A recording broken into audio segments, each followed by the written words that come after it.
ఈ రెసిపీని మీరేమంటారు? మేమైతే గారెలు అంటాము, అప్పాలు అంటాము. మీరేమంటారో నాకు కమెంట్ చేయండి. ముందుగా బియ్యం పిండి తీసుకొని అందులో సాల్ట్, ఉప్పు, కారం, పసుపు, అల్లం వెల్లుల్లి పేస్ట్ ఇవన్నీ వేసి పక్కన పెట్టుకోవాలి. అందులోనే కొత్తిమీర, పుదీనా, మీ దగ్గర ఏవైనా ఆకుకూరలు ఉంటే అవన్నీ యాడ్ చేసుకోవాలి. అందులోనే ముందుగానే నానబెట్టి పెట్టుకోవాలి.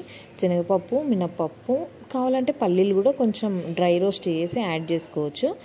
చిన్నగా స్లైస్ చేసుకున్న ఆనియన్ ఇవన్నీ వేసి ఫస్ట్ బాగా కలుపుకోవాలి. ఇవి మసాలా ఐటమ్స్ ఏవైతే ఉన్నాయి కదా, స్పైసెస్ అన్నీ ఇవన్నీ పిండికి పట్టేలాగా బాగా కలుపుకున్న తర్వాత కొంచెం కొంచెం వాటర్ యాడ్ చేసుకుంటూ పిండిలాగా రెడీ చేసుకోవాలి.